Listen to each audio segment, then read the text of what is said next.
परम प्रेममय श्री श्री ठाकुर परमरिध्य जगज्जननी श्री श्री बड़मा परम पूज्यपाद जुगाचार्य श्री श्री बरदा आजिर पूज्यपाद श्री श्री आचार्य देवଙ୍କ श्री चरण कमल अनंत कोटि प्रणाम निवेदन करुछि।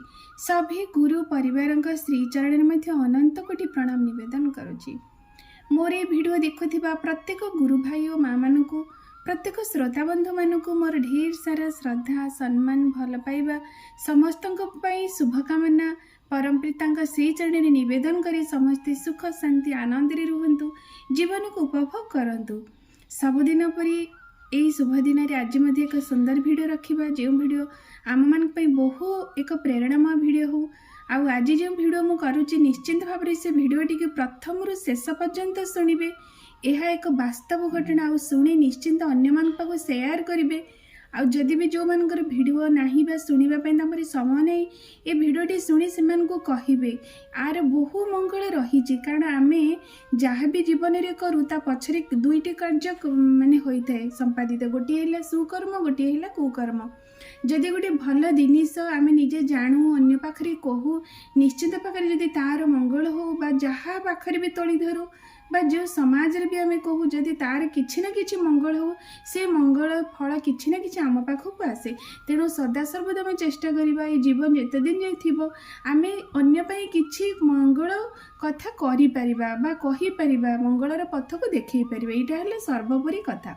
तेणु आजिर ये वीडियो रखी जे अबाध विवाह प्रथा प्रचलित हेले प्रकृति समाज रे कौन हम जोटा कि वर्तमान समय आमर सुप्रीम कोर्ट बा आमर आईन आमको सीटा दौची प्रशय देची माने से विवाहर जो आमर पवित्रता थिला आज आईन समाज ताकू नष्ट कर देची किंतु सेटा हेले कौन प्रकृति हम समाजर सेटा आज गोटे सुंदर विषय श्री श्री ठाकुर अनुकूल चंद्र को जीवन में ग्रहण करने पर से तो जीवन विज्ञानी से तो मनीष समाज को रक्षा करने ही तांकर आगमनी। तेणु तांको पाखरु एक सुंदर उर्जना बही मु पढ़ी आपण पाखरे शुणाऊची। प्रकृत में वर्णाश्रम विहित विवाह प्रथार प्रवर्तन प्रथमे कहीं दरकार। श्री श्री ठाकुर कहले जदि वैशिष्टानुपातिक विभाग विहित विवाह प्रथा जदि प्रवर्तित न हुए ताहेले ए जातिटा किंतु कंचा रही जाए तार धर्म और नैतिकता सेठारे भल भावे चेर धरी पारे ना। यूरोप रे विज्ञान चर्चा यथेष्ट होइथिले भी समाज व्यवस्था बा विवाह रे सेमानकर खांटी खांटी वैज्ञानिक कोनोसी विधान एबे भी चालू होइनी किंतु आम मानक देश रे तथाकथित विज्ञान चर्चा इदानी कम होइथिले भी आमे आम मानक ऋषि माने थिले किंतु अत्यंत साइंस मेंटेड बा वैज्ञानिक मनोवृत्ति संपन्न सेमाने समाज और संस्कृति पई जो विज्ञान सबुठारु बेसी प्रयोजन से विज्ञान प्रति सेमानकर दृष्टि थिला किंतु प्रखर। तेणु संहिता गुड़िक भितर देखा जाए वर्ण विधान और विवाह प्रति केते दूर तीक्ष्ण नजर सेमाने सूत्राकार कथा गुड़िक सब कहि देइचंदी केउ जगार कहा सहित किपरि व्यवहार बा विवाह करा जाए ए सब परीक्षित सेटा कोनोसी मनरु कोनोसी भावरे केही भी रखि नाहंती। सेमाने अनेक परीक्षा और पर्यवेक्षण करी से सब साधारण नीति को निर्धारण आम मान पाखे रखिंट से ही गुड़िक वैज्ञानिक कार्यकरण संपर्क बा उद्घाटित होइछि किंतु यूरोप अमेरिकार अस्तित्व पई सेठारे एही तत्वर उद्घाटन प्रयोजन किंतु अच्छी किंतु सेमाने करंती नाही। सेठारे सामाजिक प्रथा हिसाब रे केते गुड़िए जिनिस भल अछि तेणु एबे भी थाट बजाय रही किंतु सेठाकर समाज व्यवस्था और विवाह पद्धति जदि शाश्वत विज्ञान को भित्ति करी सुप्रतिष्ठित न हुए ताहले किंतु यूरोप अमेरिका सेमानकर सब उन्नति जेते भी हेइथिले भी सेमान किंतु आत्मरक्षा करि परिबेनी।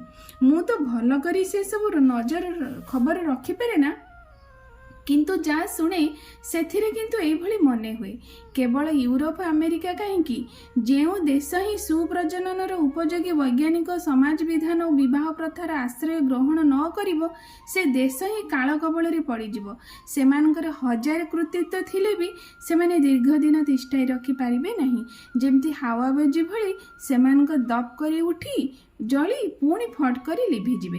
भारत जे सहस्र सहस्र वर्ष धरी तार कुष्ठ ସୃଷ୍ଟି ସଭ୍ୟତାକୁ ନେଇ ବଞ୍ଚି ଅଛି, ଏବେ ବି ଯେ ଦେଶରେ ଭଗବାନ ଶ୍ରୀ ରାମକୃଷ୍ଣଙ୍କ ଭଳି ମଣିଷଙ୍କର ଜନ୍ମ ହୁଏ, ତାରି ମୂଳରେ କିନ୍ତୁ ରହିଛି ଆମ ଭାରତର ଋଷି ପର୍ବତିତ ବର୍ଣ୍ଣାଶ୍ରମ ଆଉ ବିବାହ ପ୍ରଥା, ପ୍ରକୃତର କଥା। ତେଣୁ ପୁଣି ସେ ଠାକୁରଙ୍କୁ ପଚାରିଲେ, ପ୍ରତିଲୋମ ସମ୍ବନ୍ଧରେ ଠାକୁର ଏତେ ଘୋରତର ଆପତ୍ତି ଆପଣଙ୍କର କାହିଁକି? ପୁଣି ସେ ଠାକୁର କହୁଛନ୍ତି, ଅନେକ ମନେ କରନ୍ତି ପ୍ରତିଲୋମ ସମ୍ବନ୍ଧରେ ଆର୍ଯ୍ୟ ଋଷିମାନଙ୍କର ଯେଉଁ ଘୋରତର ଆପତ୍ତି, ତା କୁସଂସ୍କାର ଓ ମୌଳିକ ତତ୍ଵର ଫଳ, କିନ୍ତୁ ମଣିଷ ଜାଣେ ନା ବୋଲି ହିଁ ଏଇଭଳି ମନେ କରେ। ଏ କଥା ନିଃସନ୍ଦେହ ଯେ ଶୁକ୍ର ଯଦି ଡିମ୍ବକୋଷ ତୁଳନାରେ ସ୍ୱଳ୍ପ ବିବର୍ତ୍ତିତ ହୁଏ, ସେହି ସ୍ୱଳ୍ପ ବିବର୍ତ୍ତିତ ଶୁକ୍ରକୁ ଯଦି ସେହି ଅପେକ୍ଷାକୃତ ବେଶୀ ବିବର୍ତ୍ତିତ ଡିମ୍ବକୋଷ ଉଦ୍ଭିନ୍ନ ଓ ଜୀବନ ଦାନ କରିବାକୁ ହୁଏ, ସେଠାରେ କିନ୍ତୁ ପ୍ରାକୃତିକ ବିଧିର ବିରୁଦ୍ଧରେ ଯେପରି ଗୋଟେ ବଳାତ୍କାର କରାହୁଏ ବୋଲି ମନେ ହୁଏ। ଏତେ ବଡ଼ ପ୍ରକୃତି ବିରୁଦ୍ଧ ଅପଚେଷ୍ଟା ଅନାସୃଷ୍ଟିର ହିଁ କାରଣ ହୋଇଉଠେ। ତେଣୁ ପ୍ରତିଲୋମ ସନ୍ତାନର ଯୁଦ୍ଧ ହିଁ ହୁଏ ତାର ସତ୍ତାର ବିରୁଦ୍ଧରେ, ତା ନିଜର ବିରୁଦ୍ଧରେ, ତାର ଜୀବନର ବିରୁଦ୍ଧରେ, ଉଚ୍ଚର ବିରୁଦ୍ଧରେ, ତାର କୃଷ୍ଟିର ବିରୁଦ୍ଧରେ। ଭଲ ଯା ତା ଖତମ କରି ନ ପାରିଲେ ସେ ଯେପରି ନିସ୍ତାର ତାର ନାହିଁ। ଏହି ଧ୍ୱଂସ ବ୍ୟାପାରରେ ତାର ଉଗ୍ର ଆଗ୍ରହ ଅସମ୍ଭବ ଜିଦି। ପ୍ରତିଲୋମ ସନ୍ତାନମାନଙ୍କୁ ତେଣୁ ଶାସ୍ତ୍ରରେ ବାହ୍ୟ ଜାତି କରି ରଖାଯାଇଥିଲା, ଆମର ମୁନି ଋଷିମାନେ ରଖି ଦେଇଥିଲେ। ସେମାନଙ୍କର ଏପରି ସର୍ବନାଶୀ ବୁଦ୍ଧି ଯେ ସେମାନଙ୍କୁ ଯଦି ସମାଜ ମଧ୍ୟରେ ସ୍ଥାନ ଦିଆଯାଏ, ତେବେ ସୁସ୍ଥ ବୁଦ୍ଧି ସମ୍ପନ୍ନ ମଣିଷମାନଙ୍କୁ ସଂକ୍ରାମିତ କରି ସାରା ସମାଜକୁ କ୍ଷୟ ଲାଭ କରି ଦେଇପାରନ୍ତି। ସେମାନଙ୍କର ଏଭଳି ଶକ୍ତି ରହିଥାଏ। ତେଣୁ ଆମମାନଙ୍କର ସମାଜର ଗୋଟେ ତୀବ୍ର ଦୃଷ୍ଟି ଥିଲା ଯେ ଯେପରି ପ୍ରତିଲୋମ କୌଣସି ମତେ ହିଁ ନ ଘଟାଇପାରେ। ଆମମାନଙ୍କ ସମାଜ କୌଣସି ଦିନ ବ୍ୟଭିଚାରକୁ ବରଦାସ୍ତ କରେନି। ତେବେ ସବର୍ଣ୍ଣ ଅନୁଲୋମ ବ୍ୟଭିଚାରକୁ ବରଂ ପରିଶୁଦ୍ଧ କରି ତୋଳିବାର ଉପାୟ ବତେଇଛି, କିନ୍ତୁ ପ୍ରତିଲୋମକୁ ପରିଶୁଦ୍ଧ କରି ତୋଳିବାର କୌଣସି ପନ୍ଥା ହିଁ ନାହିଁ। ତେଣୁ ପୁଣି ଶ୍ରୀ ଶ୍ରୀ ଠାକୁରଙ୍କୁ ପଚାରିଲେ ଯେ ଠାକୁର ଅବାଧ ବିବାହ ପ୍ରଥା ପ୍ରଚଳିତ ହେଲେ କ'ଣ ହେବ? ଶ୍ରୀ ଶ୍ରୀ ଠାକୁର କହିଲେ, ସଂସ୍କାରର ନାମ କରି ତଥାକଥିତ ବ୍ରହ୍ମଜ୍ଞାନୀ ଯେ ଅନେକ ବର୍ଣ୍ଣଗତ ବୈଶିଷ୍ଟ୍ୟ, କୁଳଗତ ବୈଶିଷ୍ଟ୍ୟ ଓ ବ୍ୟକ୍ତିଗତ ବୈଶିଷ୍ଟ୍ୟ ଇତ୍ୟାଦିକୁ ଉଲ୍ଲଂଘନ କରି ଯଥେଷ୍ଟ ବିବାହ ଏକାକାର ଓ ଆଚାରର ପ୍ରବର୍ତ୍ତିତ କରିବାକୁ ଚାହିଁଛନ୍ତି, ତାର ଫଳ କିନ୍ତୁ ଆଦୌ ଭଲ ହୁଏ ନା। ଏହା ପଛରେ କୌଣସି ଗଭୀର ବୈଜ୍ଞାନିକ ଦୃଷ୍ଟି ଅଛି ବୋଲି ମୋର ବି ମନେ ହୁଏ ନା। ଗୋଟେ କେମିଷ୍ଟ୍ରିର ଲାବୋରେଟୋରୀରେ ଯଦି ଗୋଟେ ଶିଶୁକୁ ଛାଡ଼ି ଦିଆଯାଏ ଏବଂ ସେ ଯଦି ଖେଳନା ଛଳରେ ନିଜ ମନକୁ ମନ ନାନା ବୋତଲରେ ବିଭିନ୍ନ ଢଳାଢଳି କରି ମିଶାଉଥାଏ, ତାହେଲେ ତା ଭିତର ଦେଇ ଯେପରି ବିପର୍ଯ୍ୟୟ କାଣ୍ଡ ଘଟିପାରେ, ଅବାଧ ବିବାହ ପ୍ରଥା ଯଦି ସେଇଭଳି ଭାବରେ ଚାଲୁଥାଏ ଦେଶରେ, ତେବେ ତା ଭିତରେ ଦେଇ ତଥକଥିତ ବିପର୍ଯ୍ୟୟ ଘଟିବା ଅବସମ୍ଭାବୀ। ରାସାୟନିକ ମିଶ୍ରଣ ବେପାରରେ ଯେପରି ପ୍ରତ୍ୟେକଟି କେମିକାଲ ବା ରାସାୟନିକ ପଦାର୍ଥର ଗୁଣ ସମ୍ପଦ ଓ କ୍ୟାରେକ୍ଟର ଜାଣିବାକୁ ହୁଏ ଏବଂ ତାପରେ ବିହିତ ଭାବରେ ସମ୍ମିଶ୍ରଣ କରି ଘଟାଇବାକୁ ହୁଏ, ନାରୀ ପୁରୁଷଙ୍କ କ୍ଷେତ୍ରରେ ମଧ୍ୟ ସେହିଭଳି। ବିବାହ ବ୍ୟାପାରରେ ବି ସେହିପରି ଉଭୟଙ୍କ କୁଳଗତ ବ୍ୟକ୍ତିଗତ ବୈଶିଷ୍ଟ୍ୟ ସମ୍ବନ୍ଧରେ ମଧ୍ୟ ସମ୍ୟକ ଅଭିହିତ ହୋଇ ସେମାନଙ୍କର ମିଳନ କେତେ ଦୂର ସ୍ୱଭାବ ହୋଇପାରେ ଏବଂ ସୁପ୍ରଜନର ଦିଗ ଦେଇ ତା କେତେ ଦୂର ସାର୍ଥକ ହୋଇପାରେ ଇତ୍ୟାଦି ବିଷୟ ଚିନ୍ତା କରି ବିଧିବଦ୍ଧ ଭାବରେ ସେହି ଯୋଗାଯୋଗ କରିବା ବାଞ୍ଛନୀୟ। ବିବାହ ସଙ୍ଗେ ଜଡ଼ିତ ଅଛି ଜନନ ଓ ଜାତି, ତେଣୁ ଏ ନେଇ ପିଲାଖେଳ କରିବା ସର୍ବନାଶ ବ୍ୟାପାର।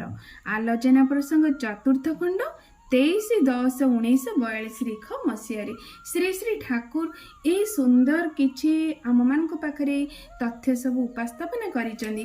କିନ୍ତୁ ଆଜିର ମଣିଷ ଭାବୁଛି ଯେ ଏ ସବୁ ଗୋଟେ ଅନ୍ଧବିଶ୍ୱାସ। ବିବାହ ତାଙ୍କ ରକ୍ତ ତ ସମାନ, ଆମ ରକ୍ତ ତ ସମାନ। ଯେତେବେଳେ ଯାହାକୁ ଯିଏ ଯେଉଁ ପରିସ୍ଥିତିରେ ବା ଯେଉଁ ଜାତି ବର୍ଣ୍ଣ କୁଳ ଗୋତ୍ର କୌଣସି ବାଛ ବିଚାର ନେଇ ବିବାହ କରିଦିଆଯାଏ, ସେଇଟା କିନ୍ତୁ ସମ୍ପୂର୍ଣ୍ଣ ଭୁଲ। ଯେଭଳି ଭାବରେ ଠାକୁର ଏହି ସୁନ୍ଦର ଆଲୋଚନା ମଧ୍ୟରେ ଆମକୁ ଉପସ୍ଥାପନା କଲେ, କିଛି କେମିକାଲ ଯଦି ଆମେ ଗୋଟେ ଛୋଟ ଶିଶୁ ହାତରେ ଛାଡ଼ିଦେବା ଗୋଟେ ଲାବୋରେଟୋରୀକୁ, ସିଏ କେଉଁଟା କେତେବେଳେ ମିଶେଇ କ'ଣ ଯେ ପ୍ରଳୟଙ୍କରୀ ସେଠି ହେଇଯିବ, କେତେବେଳେ ଯେ ଧ୍ୱଂସ ହେଇଯିବ ସେଇ ଘରଟି, କେମିକାଲ ଗୃହଟି, ଠିକ୍ ସେହିପରି ସମାଜ ଭିତରେ ବିବାହର ବ୍ୟବସ୍ଥା। ଯଦି ବିବାହକୁ ଆମେ ଯାହାକି ନୀତି ବିଧି ବିଧାନ ଆମ ରାଜ୍ୟ ମୁନି ଋଷିମାନେ ଆମକୁ ଯାହା ବି ପ୍ରଦାନ କରିଛନ୍ତି ଆମର ସଂହିତାରେ, ଆମର ବେଦ ପୁରାଣ ଉପନିଷଦରେ ଯଦି ଆମେ ସେଇଗୁଡ଼ିକୁ ଆମେ ମାନୁନାହୁଁ ବା ଫଲୋଅପ୍ କରୁନାହୁଁ ବା ସେମାନଙ୍କୁ ଆମେ ଅନାଗ୍ରହ କରି ନିଜ ଇଚ୍ଛାରେ ନିଜର ପ୍ରବୃତ୍ତିର ଝୁଙ୍କ୍ ଦେଇ ଯଦି ଆମେ ଚାଲୁ, ଠିକ୍ ସେହିଭଳି ସମାଜ ମଧ୍ୟ କୌଣସି ଏକ ମୁହୂର୍ତ୍ତରେ ଏଇଭଳି ଏକ ବିସ୍ଫୋରଣ ଘଟିବ ଯାହାକି ସମଗ୍ର ମାନବ ଜାତି ଧୂଳିସାତ ହୋଇଯିବ। ତେଣୁ ଏଇ ସୁନ୍ଦର ଭିଡ଼ିଓ ମାଧ୍ୟମରେ ମୁଁ ଏତିକି କହି ରଖେ, ଯାହା ବି ଆମର ପୂର୍ବ ମୁନି ଋଷିମାନେ ଆମମାନଙ୍କୁ ଦେଇଛନ୍ତି ତାହାକୁ ନୂତନ ଭାବରେ ଆଉ ସୁନ୍ଦର ଭାବରେ ଉପସ୍ଥାପନ କରିଛନ୍ତି ସେଇ ପରମ ପ୍ରେମମୟ ଶ୍ରୀ ଶ୍ରୀ ଠାକୁର ଅନୁକୂଳ ଚନ୍ଦ୍ର।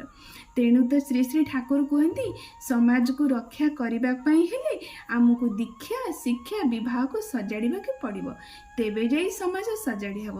ତା ବ୍ୟତିରେକ ଆମେ ଯେତେ ବି ଯାହା ସମାଜ ସଜାଡ଼ିବା ପାଇଁ କରୁ, କୌଣସି ଭାବରେ କିଛି ବି କ୍ରିୟା କରିବ ନାହିଁ। ତେଣୁ ଆସନ୍ତୁ ଏଇ ସୁନ୍ଦର ଭିଡ଼ିଓଟି ସମସ୍ତେ ଶୁଣିବା, ଜାଣିବା, ନିଜେ ପାଳନ କରିବା, ନିଜ ପରିବାରରେ କରିବା, ଆଉ ଆମ ପରିବେଶରେ ଚେଷ୍ଟା କରିବା ଏସବୁର କୁପରିଣାମକୁ ସେମାନଙ୍କୁ ଜଣେଇବା ପାଇଁ। ଏହା ହିଁ ହେବ ପ୍ରକୃତରେ ଆମମାନଙ୍କର ଏକ ମଙ୍ଗଳ କର୍ମ।